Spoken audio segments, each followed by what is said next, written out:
Well, let me get the chronology right because I think I was with Squeeze for about a year, and I had a great time.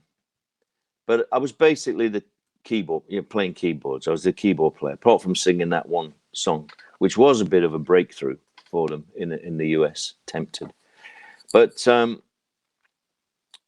realized that yeah, it was a bit of an easy ride in some respects because I wasn't pushing myself, but I did in my heart of hearts think I was a singer songwriter.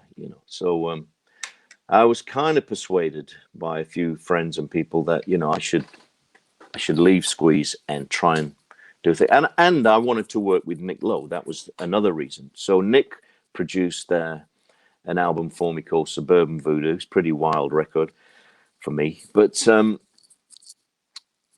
and so Nick and I had this relationship. We both would either front the band. It would either be the Nick Lowe band or the Paul Carrack band, depending who had an album out at the time.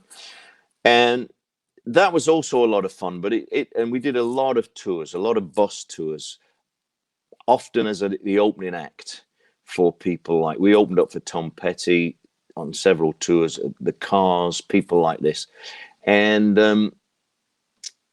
I think eventually we decided it'd run its course, and everybody, I think Nick felt it was a bit of a burden, so that fizzled out, and I just started again.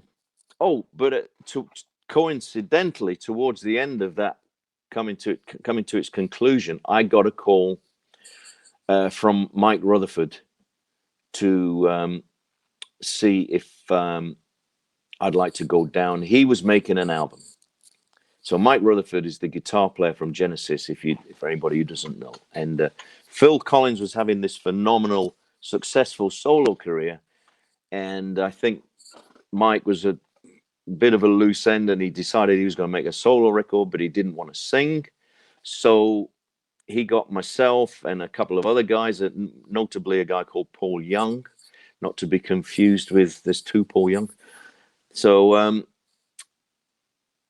we were the designated singers who came in, and I went down and recorded some stuff with Mike. The first thing I recorded was a song called Silent Running, or a lot of people call it Can You Hear Me? So that was the first thing I recorded with Mike.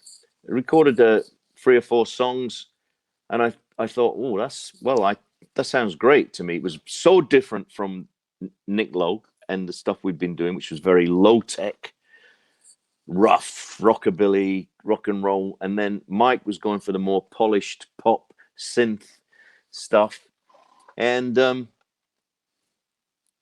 so I thought that was interesting. So we made the recordings. I forgot about it, and then a few months later, it was released, and sort of instantly, probably because of Mike's infrastructure and everything with Genesis and everything, it kind of took off.